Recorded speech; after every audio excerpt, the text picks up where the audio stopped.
The US government is helping Israel wage war on Iran, and Donald Trump is planning to directly enter this war and to attack Iran with US military forces. Meanwhile, some Republican politicians in Trump's administration, who just a few years ago claimed to be anti-war and criticized neoconservatives. But he's on the brink of launching a very stupid and costly war with Iran. We have to stop President Trump from starting a war with Iran. They are now openly supporting Trump as he is pushing for war on Iran. We see so many echoes to the lead up to the illegal US invasion of Iraq in 2003 under George W. Bush, and this is why some of Trump's critics are jokingly referring to him as George W. Trump, because Trump is doing exactly what Bush did 2 decades ago.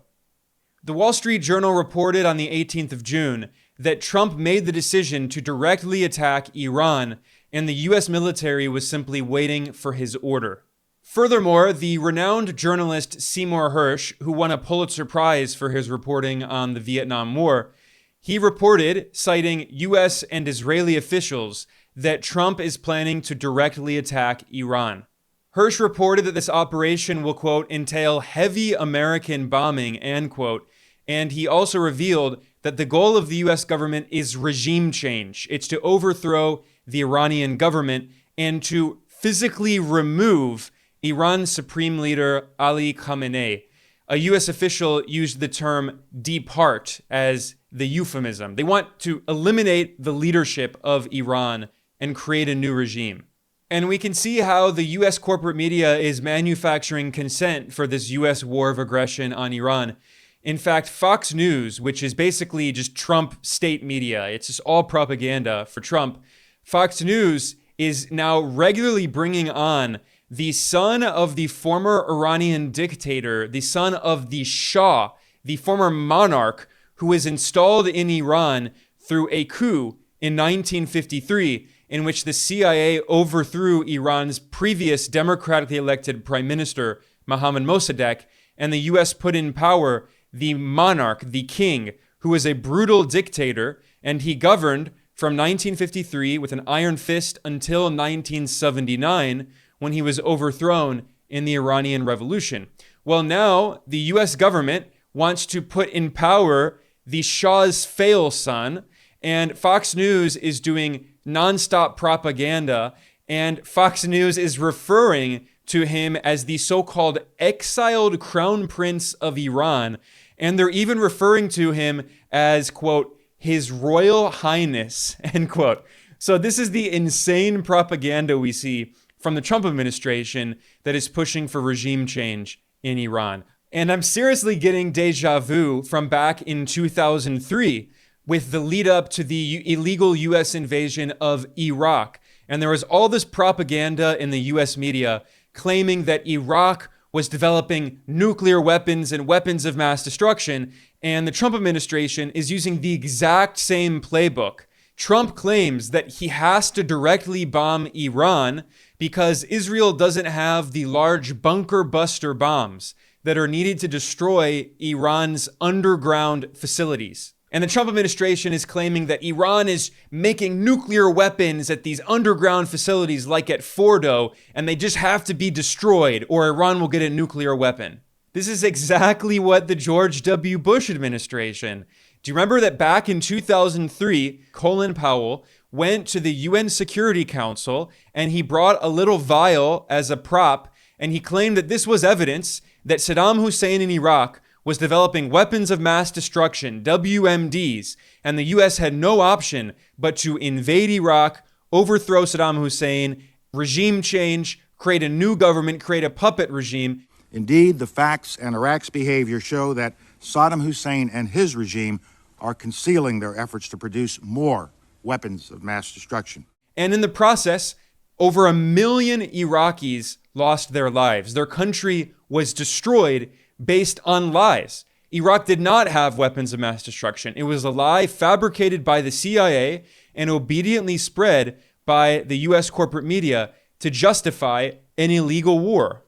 And a year after that war started, the Secretary General of the United Nations, Kofi Annan, said very clearly that the U.S. invasion of Iraq was illegal and violated the UN Charter. But that was a year later. By that time, it was already too late to do anything to stop it. So now we see that the US government is hell-bent on waging war on Iran and pursuing regime change, and Trump could any day now directly enter the war and bomb Iran. However, there's a big problem in this propaganda narrative, which is that there's no evidence that Iran has nuclear weapons or is close to developing them. First of all, Israel's Prime Minister Benjamin Netanyahu has repeatedly claimed for more than 30 years that supposedly Iran is on the verge of having nuclear weapons. For decades, he's claimed in a few weeks, in a few months, Iran will have nukes. And he keeps pushing it back, and it never happens. And another big problem for Trump personally is that his own director of national intelligence, Tulsi Gabbard, who oversees the U.S. intelligence agencies, admitted in testimony in March that Iran does not have nuclear weapons, and that Iran's supreme leader, Ali Khamenei, whom Trump wants to eliminate, issued a fatwa against nuclear weapons, opposing nuclear weapons. And when Donald Trump was asked about this, his response was, "I don't care. She's wrong." Listen to this clip here where Trump says his own director of national intelligence is wrong. You don't believe Iran should be able to have a nuclear weapon, but how close do you personally think that they were to getting one? Because Tulsi Gabbard testified in March that the intelligence community said Iran wasn't building a nuclear weapon. I don't care what she said. I think they were very close to having it. I got us one. Now, here is the transcript from the official website of the Office of the Director of National Intelligence. This is the transcript of the testimony that Tulsi Gabbard gave in March 2025 for the Senate Intelligence Committee. Here is a direct quote from that hearing, and she uses the acronym IC, which stands for Intelligence Community. She said, quote, "The IC continues to assess that Iran is not building a nuclear weapon, and Supreme Leader Khamenei has not authorized the nuclear weapons program he suspended in 2003, end quote. This is as clear as it could possibly get. US spy agencies are saying Iran is not building a nuclear weapon. However, it seems that Trump has been putting a lot of pressure on Tulsi Gabbard because on the 21st of June, she posted a tweet claiming that, quote, "The dishonest media is intentionally taking my testimony out of context and spreading fake news as a way to manufacture division. America has intelligence that Iran is at the point that it can produce a nuclear weapon within weeks to months if they decide to finalize the assembly. President Trump has been clear that can't happen, and I agree," end quote. So here you have the Director of National Intelligence doing a complete 180, whereas in March, just 3 months before, she said that Iran is not building a nuclear weapon. And now she's saying, well, actually, Trump says that Iran wants to have a nuclear weapon. I agree with Trump, so we need to wage war on Iran. And what's so funny about this very cynical, opportunist, careerist tweet is that obviously she's afraid of losing her job and she's a complete coward and gave in and said, "Yes, sir, Trump, I will help manufacture consent for your war on Iran." And in this tweet, she embedded a 2-minute video that got millions of views. But what's so funny is she obviously did not expect most people to watch or listen to the full video. But here is a clip from this video that she posted in which she admits Iran is not building nuclear weapons. The IC continues to assess that Iran is not building a nuclear weapon, and Supreme Leader Khamenei has not authorized the nuclear weapons program that he suspended in 2003. There you have it. Iran is not building a nuclear weapon, and Khamenei suspended the nuclear weapons program in 2003. I mean, that directly contradicts what she wrote in the tweet above it and what Trump is saying.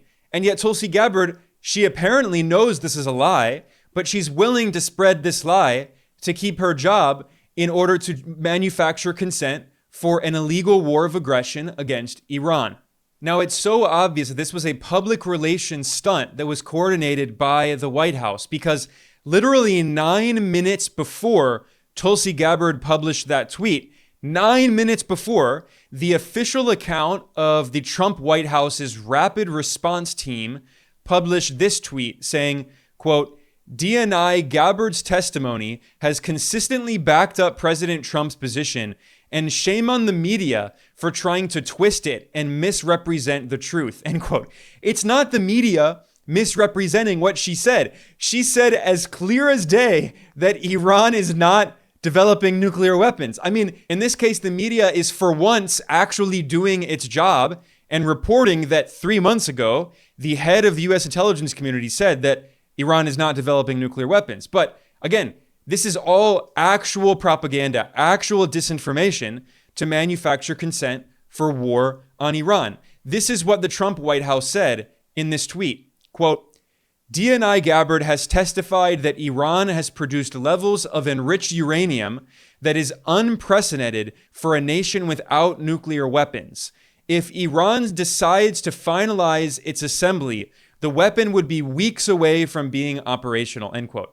I mean, there are so many absurd things about this, especially this huge if here, if Iran decides to finalize its assembly. So even if you assume that the other claims being made here are true, despite the fact that they're contradicted by what the US spy agencies themselves have been saying, but even if you accept that, this is a huge if Iran decides to finalize its assembly. I mean, what we're seeing here is so similar to the lead up to the Iraq War in 2003. I mean, if you were alive at that time, it really feels like déjà vu.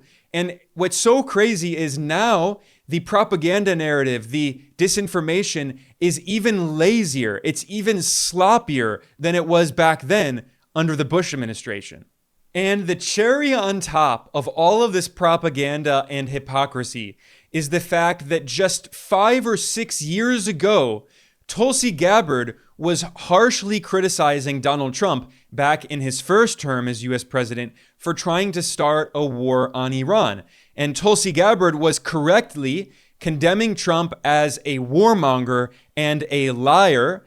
And now here she is 6 years later, and she is helping Trump wage a war on Iran. It is so incredible. This is a perfect example of the hypocrisy and opportunism and careerism of these imperialist politicians who are willing to lie and completely do a 180 politically because now they have a position in the US government. Listen to this video clip from 2019 when Tulsi Gabbard was running for president as a Democrat before she rebranded herself and joined the Republican Party and then became part of the Trump administration. Listen to this clip where she criticizes Trump for pushing for war on Iran in alliance with Israel and Saudi Arabia and neocons.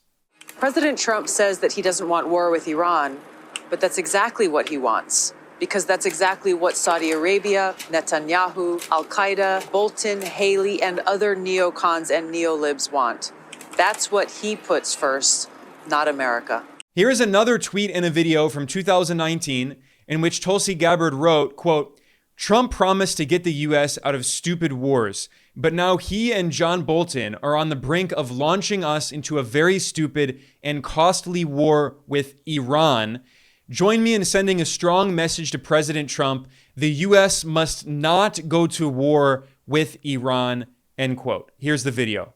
President Trump promised us during his campaign to get the United States out of stupid wars. Obviously, the war in Iraq was a big, fat mistake. We should have never been in Iraq. We have destabilized the Middle East. We will stop racing to topple foreign regimes that we know nothing about. But he's on the brink of launching a very stupid and costly war with Iran. We have to stop President Trump from starting a war with Iran. The president is listening to his national security advisor, John Bolton, and other war hawks in his administration who have championed the war with Iraq in the past and who've been pushing for war with Iran for years. Our goal should be regime change in Iran. Here's another tweet from January 2020, right after Trump ordered the assassination of Iran's top general, Qasem Soleimani, which was an act of war against Iran. And at that time, Tehran showed significant restraint because they recognized that Trump was trying to start a larger war. Well, here we are 5 years later, and Trump is once again waging war on Iran. This is what Tulsi Gabbard wrote 5 years ago. Quote, "We do not seek regime change," Trump declares, as he escalates his regime change war against Iran.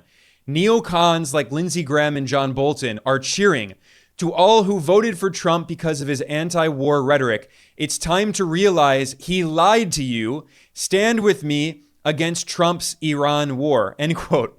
Says the US politician who is now helping Trump to wage war on Iran 5 years later. Here's yet another Tulsi Gabbard tweet, this one from 2019. She said, quote, "The main responsibility of the president is to keep Americans safe. Trump has failed, undermining our national security by tearing up the Iran nuclear deal, threatening military action, bringing us closer to war with Iran that will be far worse than war in Iraq," end quote. The war in Iraq led to the deaths of more than 1 million Iraqis, and she's warning that the war on Iran could be even worse. This is what she said 6 years ago. Now she's helping Trump to wage that war on Iran. I mean, this is absolutely incredible. There are so many examples of these tweets from Tulsi Gabbard in which she correctly describes Trump as a warmonger starting a war of aggression and a liar.